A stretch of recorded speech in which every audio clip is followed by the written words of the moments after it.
Brianna Taylor, the U.S. Attorney General, finding mistakes were made before the shooting and a cover-up and lies were presented after.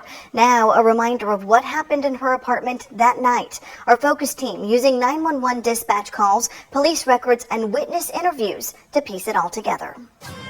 Civil unrest on Louisville city streets. Weeks of protest, calls for change. But how did we get here? To understand, we have to go back to Thursday, March 12th. Judge Mary Shaw signs off on 5 warrants as part of a large narcotics investigation. 3 warrants were for properties on Elliott Avenue in West Louisville.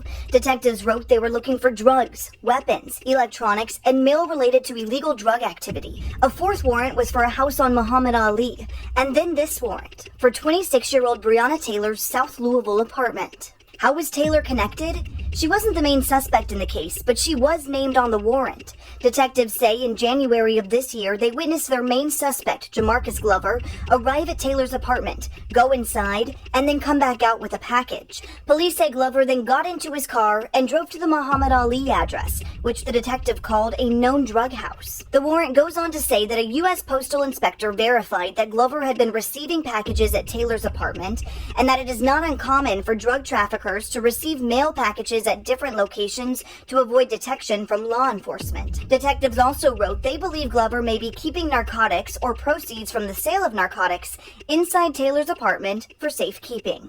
On the night of March 12th, Detective John Mattingly and several others were briefed on the plan. Mattingly says he drove by Taylor's apartment around 11:45 to scope it out. And then, around 12:30 on the morning of March 13th, officers parked in front of Brianna Taylor's building and walked up to her door. When SWAT was doing their thing down at 2-4 in Madison, we went over, or Elliott, whatever it was. We executed ours at the same time. About 10 miles away, officers executed a warrant at a different property on Elliott Avenue. There, police found their main suspect, Glover, and arrested him. Around 12:40, officers began to bang on Taylor's door, setting into motion the events that eventually led to her death. Lay in bed. It's a loud knock at the door. The detectives say they knocked on the door multiple times. I knocked on the door, banged on it. We didn't announce the first couple because our intent was not to hit the door. Our intent was to give her plenty of time to come to the door because they said she was probably there alone. But Taylor wasn't there alone. According to her boyfriend, Kenneth Walker, he and Taylor were in bed, watching a movie when they heard the knocks. So there's a loud bang at the door. She pops up out of her sleep and scared her to death. Me too. Like, who is that? Walker says they jumped out of bed, started getting dressed, and he grabbed his gun. At the same time, detectives took a battering ram against the door. The door comes off the hinges. So I just let off one shot. I still can't see who it is or anything. But Detective Mattingly says he saw them. I'm face on about probably 20 feet away, right down the hallway. There's a bedroom door on the right, and there's the male and a female. The male's closest to the door, so he's to my right. And as I turn the doorway, he's in a stretched out position with his hands with a gun. And as soon as I clear, he fires. Boom. Walker says shots started flying. He fell to the ground and dropped his gun. Mattingly was shot. As soon as the shot hit, I could feel the heat in my leg. And so I just returned fire. I got 4 rounds off. And it was like simultaneous. It's boom, boom, boom, boom, boom.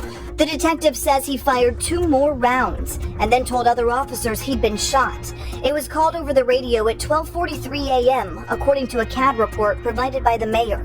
Detective Miles Cosgrove fired shots from inside the apartment. Brett Hankinson blindly fired 10 rounds from outside through a patio door, according to his termination letter. There's just shooting, we're both on the ground, and then when all the shots stop, I'm panicking. She's right there on the ground, bleeding. Records show 3 neighbors called 911 at 12:42, reporting shots near their apartment.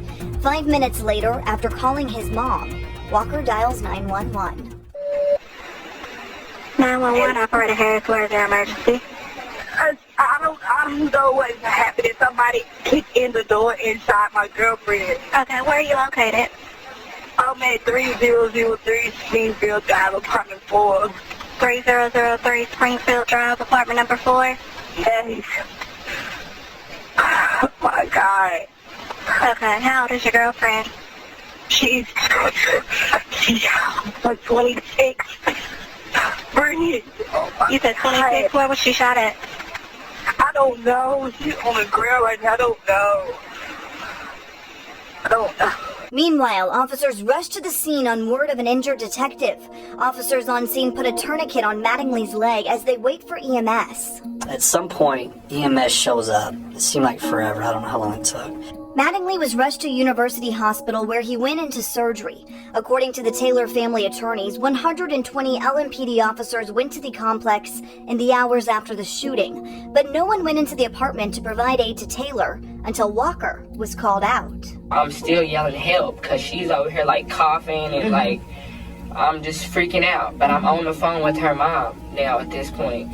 So they keep yelling, come out. So I'm like, okay, it's the police. Walker says police told him to drop his phone, so he does. And then he walks backwards to the officers. Yeah, I'm doing everything they're asking me to, slowly and surely. Like, I'm like scared to death. Walker surrendered to police as SWAT moved into the apartment, finding an unresponsive Brianna Taylor on the hallway floor.